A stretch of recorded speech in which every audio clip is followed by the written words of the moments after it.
नमस्कार। सब राम भक्तों को राम राम। आज बालकांड में भवानी शिव से प्रार्थना करती हैं राम कथा सुनाने के लिए। कैसे प्रार्थना करती हैं इस पर तुलसी लिखते हैं। भवानी कहती हैं शिव से, यद्यपि जोषिता नहीं अधिकारी, दासी मन क्रम वचन तुम्हारी, गूढ़हु तत्व न साधु दुरावहि, आरत अधिकारी जह पावहि। भवानी जो कि वाणी है, वो वाणी शिव या चैतन्य से, कॉन्शियसनेस से, वाणी अपने चैतन्य से पूछ रही हैं राम कथा के बारे में। और सबसे पहले कहती हैं कि यद्यपि मैं जोशिता हूं और अधिकारी नहीं हूं। अपने आप को जोशिता बताया वाणी ने। जोशिता का क्या मतलब? देखिए, वाणी किसी अक्षर का जोशीला रूप है। अक्षर ध्वनि जो खत्म नहीं होती, जब उस ध्वनि में जोश आए तो वो वाणी के रूप में प्रकट होती है। तो इसलिए अपने आप को जोशिता कहा। और फिर कहा कि मैं अधिकारी नहीं हूं। वाणी को कहा कि मैं वाणी हूं, अधिकारी नहीं हूं। क्यों? क्योंकि मैं तो चैतन्य की वाणी हूं।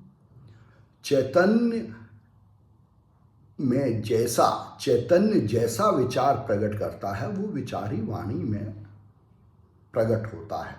तो इसलिए मैं अधिकारी नहीं हूं। क्या हूं मैं? दासी हूं आपकी। चैतन्य की वाणी कह रही है कि मैं तो चैतन्य की दासी हूं, क्योंकि जैसा चैतन्य चाहता है वैसा ही वाणी में, वचनों में प्रकट होता है। इसलिए अपने को दासी बताया। और फिर कहती हैं कि जो गूढ़ तत्व होते हैं, जो गूढ़ ज्ञान है, उसके बारे में अगर कोई जिज्ञासा रखता है, अपने आप को आरत अधिकारी कहा। आरत अधिकारी का मतलब जो जिज्ञासु अधिकारी है। जिज्ञासु को ही अधिकारी बताया, जिसको कि ये जानने की जिज्ञासा है इस गूढ़ तत्व के बारे में। किसके बारे में? कि राम कौन है, राम तत्व क्या है, इसके बारे में जिसको जिज्ञासा है वही अधिकारी है। और फिर कहती है कि अगर किसी को जिज्ञासा है तो वो अधिकारी, और तब उसको यह बताना चाहिए।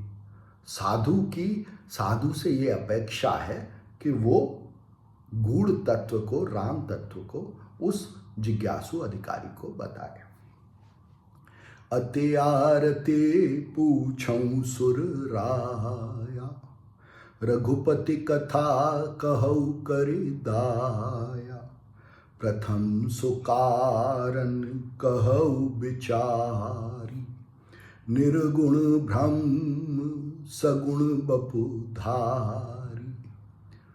भवानी फिर कहती कि मैं बहुत जिज्ञासा से आपसे पूछ रही हूं, और आप सुरों के, वाणी के आप राजा हैं, वाणी के स्वामी हैं, चैतन्य हैं। और कहते हैं कि आप दया करके, चैतन्य से कह रही हैं, कॉन्शियसनेस से, कि दया करके आप रघुपति की कथा बताइए। आप ये बताइए कि राम कौन है। और कहते हैं कि सबसे पहले तो वो कारण बताइए जिसकी वजह से जो निर्गुण निराकार ब्रह्म है, उसने ये सगुण रूप धारण किया है, ये जो विश्व रूप धारण किया है, ये जो विश्व का शरीर रूप धारण किया है, वो निर्गुण निराकार ब्रह्म ने किस कारण से किया है, वो बताइए। पुण्य प्रभु कहऊ राम अवतारा, बाल चरित पुनि कहऊ उदारा, कहऊ जथा जानकी विवाही, राम राज तजासो दूषण काही। भवानी फिर कहती हैं चैतन्य से, अपनी कॉन्शियसनेस से, कि राम के अवतार की कथा सुनाइए। राम जो निर्गुण निराकार ब्रह्म है, उसने इस सगुण शरीर रूप में अवतार जो लिया है उसकी कथा सुनाइए और उनके बाल चरित्रों को सुनाइए, जो उनके उदार बाल चरित्र हैं, या अपनी उदारता से उनके बाल चरित्रों का वर्णन कीजिए। बाल चरित्र कैसे? हर मनुष्य उस निर्गुण निराकार अखंड राम का बाल रूप है। हर पशु पक्षी उस निर्गुण निराकार ब्रह्म का बाल रूप है, छोटा रूप है। हर पेड़ पौधा, धरती, वायु, अग्नि, जल, आकाश उस ब्रह्म का बाल रूप है। तो इन सारे चरित्रों का, निर्गुण निराकार ब्रह्म के इन सारे चरित्रों का वर्णन कीजिए और फिर यह बताइए कि किस कारण से ये निर्गुण निराकार ब्रह्म इस रूप को धारण करता है, जानकी से विवाह करता है। जानकी प्रकृति है, कैसे इस रूप को अपनाता है। विवाह करने का मतलब है किसी को अपनाना। जैसे मनुष्य रूप में राम ने जानकी को अपनाया, वैसे निर्गुण निराकार ब्रह्म इस विश्व रूप को, इस विश्व शरीर को कैसे अपनाता है, वो कथा सुनाइए। और फिर ये बताइए कि किस कारण से निर्गुण निराकार ब्रह्म इस शरीर को अपना के राज को त्याग देता है। राज को त्यागने का मतलब है अपने कर्तापन को त्याग देता है, अपने स्वामीपन को त्याग देता है, अपने मैं को त्याग देता है। किस कारण से त्याग देता है? बन बसे कीन्हे चरित अपारा, कहु नाथ जिमि रावण मारा। राज बैठ कीनी बहुलीला, सकल कहु शंकर सुख सीला। भवानी फिर चैतन्य से कहती है कि निर्गुण निराकार ब्रह्म जो कि मनुष्य रूप में प्रकट है, वो वन में बस के, उस वन में जिसमें सब कुछ है, हर प्रकार की विविधता है, उसमें बस के किस प्रकार से अलग अलग चरित्र करता है। हर विविधता उस वन की उसी का चरित्र है, निर्गुण निराकार ब्रह्म का ही चरित्र है। और फिर यह बताइए किस प्रकार उसने रावण रूपी अज्ञान को मारा, किस प्रकार अपने अज्ञान को खत्म किया कि मैं नहीं हूँ, मैं नाम की कोई चीज़ नहीं है, मैं तो ब्रह्म का अंग है, मैं तो हम का अंग है। हम सब जो अपने को मैं कहते हैं, ये मैं अज्ञान है। हम सब उस ब्रह्म के ही बाल रूप हैं, उस ब्रह्म के ही अंग हैं, अंश हैं। राज बैठ कीनी बहुलीला, सकल कहु शंकर सुख सीला। कहते हैं कि इस अज्ञान को खत्म करने के बाद यह बताइए कि किस प्रकार ये निर्गुण निराकार ब्रह्म सगुण रूप धारण करके, मनुष्य रूप धारण करके सब प्रकार की लीला करता है।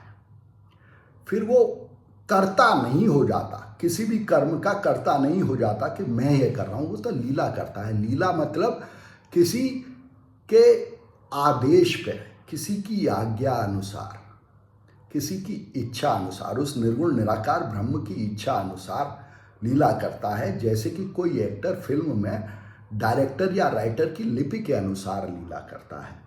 और कहते हैं कि ये सब मेरे को बताइए, क्योंकि जिस प्रकार इस सब को जानने से, निर्गुण निराकार ब्रह्म और सगुण साकार रूप को जानने से आप सुख में रहते हैं चैतन्य, उसी प्रकार मैं भी सुख से रह सकूं, ये वाणी भी, यह शरीर भी सुख से रह सके, इसलिए सबको मेरे को समझा के कहिए। बहुरी कहू करुणा यतन, कीन जो अचरज राम। प्रजा सहित रघुबंश मणि, किमि गवने निज धाम। फिर भवानी कह रही हैं शिव से कि मुझे फिर बताइए कि राम ने जो अचरज किया, आश्चर्यजनक काम किया, वो क्या काम किया राम ने आश्चर्यजनक, कि अपनी प्रजा के साथ राम अपने निज धाम गए, अपने निज धाम चले गए। मतलब कि जो सगुण रूप ब्रह्म है, मनुष्य रूप में, पशु जानवरों के रूप में, पेड़ पौधों के रूप में, वो किस प्रकार मैं को छोड़कर हम में मिल जाता है, किस प्रकार ब्रह्म में मिल जाता है सबों के साथ, न केवल खुद अपने शरीर के साथ, पर अपनी पूरी प्रजा, अपने पूरे बंधु बांधव, दोस्त, सबों के साथ, सबों का मैं हम में, मतलब ब्रह्म में मिल जाता है। पार्वती शिव से, चैतन्य से पूछ रही हैं कि राम की कथा इस प्रकार बताइए। इसको अगले अंक में जारी रखेंगे। धन्यवाद।